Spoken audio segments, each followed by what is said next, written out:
এই মুহূর্তে বিমানবন্দর এলাকায় আছেন সহকর্মী শাকির আহমেদ, সরাসরি যাচ্ছি তার কাছে। শাকির, কি অবস্থা এই মুহূর্তে দেখছেন? হযরত শাহজালাল আন্তর্জাতিক বিমানবন্দরের আমদানি কার্গো কমপ্লেক্সের আগুন কিন্তু এখনো পর্যন্ত পুরোপুরি নিয়ন্ত্রণে আসেনি। আমরা বারবার লক্ষ্য করছি যে আগুনের তীব্রতা কমে, কিন্তু ঠিক মাঝখানের যে রুমগুলো রয়েছে সেই রুমগুলো থেকে বারবারই কিন্তু আবার আগুনের যে লেলিহান শিখা সেটি কিন্তু উঁকি দিচ্ছে এবং ফায়ার সার্ভিস কর্মীরা সেটিকে নেভানোর জন্য চেষ্টা করছেন। পাশাপাশি উত্তরাংশে কিন্তু তীব্র আগুন লক্ষ্য করা গেছে, যদিও এখন দেখা যাচ্ছে যে ধোঁয়ার কুণ্ডলী। এখানে যারা ফায়ার সার্ভিসের কর্মীরা আছেন তারা কিন্তু 37টি ইউনিটের মাধ্যমে সেটিকে নিয়ন্ত্রণে আনার জন্য চেষ্টা করছেন, কিন্তু এখানে থেমে থেমে বিভিন্ন রুম থেকে আগুনের যে কুণ্ডলী সেই কুণ্ডলীগুলো কিন্তু উঁকি দিচ্ছে। এবং আমরা দেখতে পাচ্ছি যে উত্তরাংশে এবং মাঝখানে, অর্থাৎ আমদানি কার্গো কমপ্লেক্সের ঠিক মাঝখানের অংশটিতে বেশ কয়েকটি রুমে এখনো পর্যন্ত আগুনের যে লেলিহান শিখা সেটির দৃশ্য আমরা দেখতে পাচ্ছি। পাশাপাশি উত্তরাংশেও কিন্তু ধোঁয়ার কুণ্ডলী ব্যাপক পরিমাণে রয়েছে এবং ফায়ার সার্ভিসের কর্মীরা কিন্তু যে রুমগুলোতে আগুনের লেলিহান শিখা দেখা যাচ্ছে সেগুলোতে তারা পানি ঢেলে আগুন নেভানোর জন্য চেষ্টা করছেন। যদি একটু বলতে যাই, এই পুরো বিমানবন্দরের উত্তরাংশে কিন্তু আমদানি কার্গো কমপ্লেক্সটি অবস্থিত।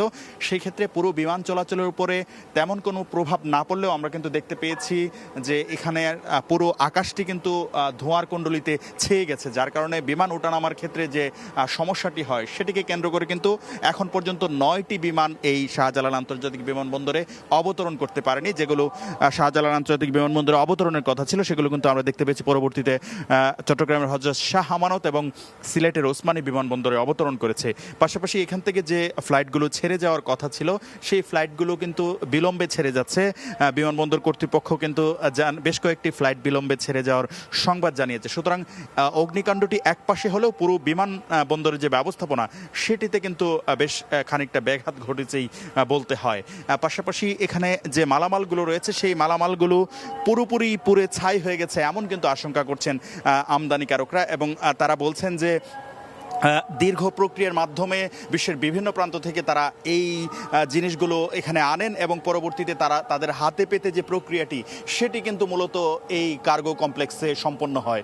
কিন্তু কার্গো কমপ্লেক্স সহ সরকারকে নানা ধরনের যে আনুষঙ্গিক ফিগুলো তারা দেন সেগুলো দেওয়ার পরেও তাদের এই প্রক্রিয়াটি নিরবিচ্ছিন্ন নয়, নিরাপত্তা সেটিতে ছিল না এমন অভিযোগ কিন্তু তারা করছে যে তারা সরকারকে বড় অঙ্কের ফি দিচ্ছেন, কিন্তু তাদের পণ্যগুলো নিরাপদে রাখার জন্য, গোদামজাত করে রাখার জন্য যে প্রক্রিয়া সেটিতে তারা অবহেলার কিন্তু অভিযোগ তুলছেন। এবং তারা বলছেন এই শাহজালাল বিমানবন্দরের যে অগ্নি নির্বাপন ব্যবস্থা সেটি ত্রুটিপূর্ণ। গণমাধ্যমেও কিন্তু এ নিয়ে বারবার রিপোর্ট বের হয়েছে, কিন্তু কর্তৃপক্ষ সে বিষয়ে তেমন কোনো নজর দেয়নি এমন অভিযোগ কিন্তু করছেন যারা আমদানিকারক, যাদের পণ্য এখানে রয়েছে। এবং তারা বলেছেন যে আজকের এই অগ্নিকাণ্ডে তাদের আমদানি করা যে পণ্যগুলো রয়েছে, কাঁচামাল রয়েছে, এখানে কেমিক্যাল রয়েছে, তৈরি পোশাক রয়েছে, সবগুলো আসলে পুড়ে ছাই হয়ে যাচ্ছে বা পুড়ে ছাই হয়ে গিয়েছে এমন আশঙ্কা কিন্তু তারা করছেন। তারা বলছেন যে হয়তো তাদের মালামালের কিছুই অবশিষ্ট থাকবে না, এবং এটি শুধু আমদানির ক্ষেত্রে নয় বা তাদের একার যে ক্ষতি সেটি নয়, বরং অর্থনীতির ক্ষেত্রে একটি বড় ক্ষতি হিসাবে কিন্তু তারা দেখছেন। পাশাপাশি আমরা দেখতে পেয়েছি সামাজিক যোগাযোগ মাধ্যমে কিন্তু এই একের পর এক অগ্নিকাণ্ডের যে ঘটনা সেটি নিয়ে কিন্তু নাগরিকরা নানা ধরনের প্রশ্ন তুলছেন। সরকারের সক্ষমতা, পাশাপাশি সরকারের নজরদারির যে বিষয়টি সেটি নিয়েও কিন্তু আমরা দেখতে পেয়েছি নাগরিকরা সামাজিক যোগাযোগ মাধ্যমে প্রশ্ন তুলছেন।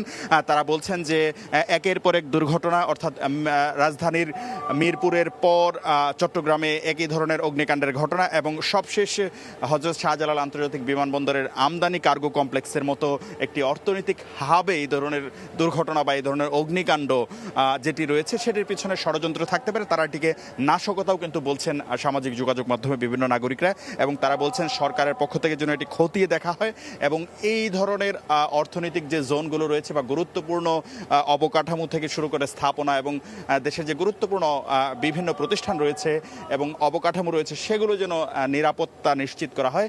তারা বলছেন যে কর্তৃপক্ষের উদাসীনতাও হয়তো থাকতে পারে, তদন্তে সেটি বের হয়ে আসবে, এবং তারা বলছেন যে তারা ফি মাসুল সহ নানা ধরনের তারা অর্থ দিয়ে সরকারকে এই যে প্রক্রিয়াটি সেটি সম্পন্ন করেন, কিন্তু সেই প্রক্রিয়াটিকে নিরবিচ্ছিন্ন করার জন্য, নিরাপদ করার জন্য বা সেগুলো নানা ধরনের চ্যালেঞ্জ থেকে মুক্ত রাখার জন্য সরকারের পক্ষ থেকে যে ব্যবস্থাপনাগুলো দরকার ছিল সেগুলোতে তারা এক ধরনের অবহেলা লক্ষ্য করছেন, এবং তারা সেই অভিযোগটি কিন্তু আমদানিকারকরা কিন্তু করছেন।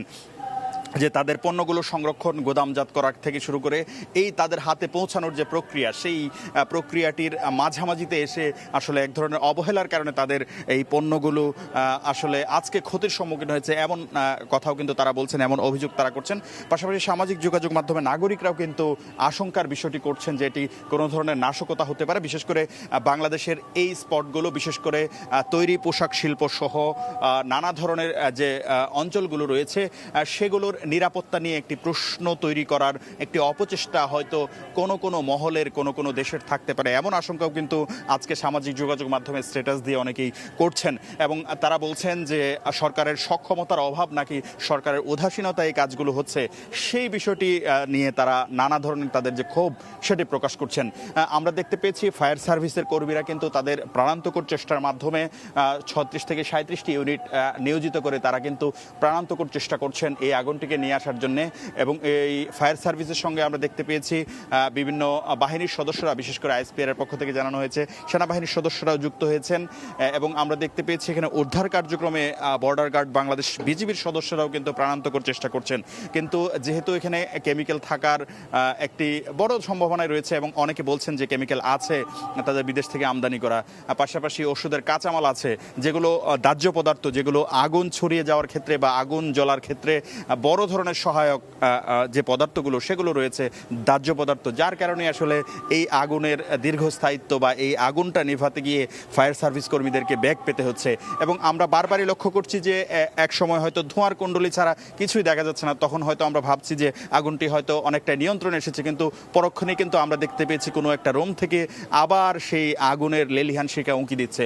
অর্থাৎ ঠিক কখন এটিকে নিয়ন্ত্রণে আনা যাবে বা কিভাবে নিয়ন্ত্রণে আনা যাবে সেটি নিয়ে কিন্তু ফায়ার সার্ভিসের কর্মীরা কিন্তু বেশ খানিকটাই ব্যাগ পোহাচ্ছেন এবং তারা তাদের প্রাণান্তকর চেষ্টার মাধ্যমে আগুনটি নিয়ন্ত্রণের জন্য চেষ্টা করছেন।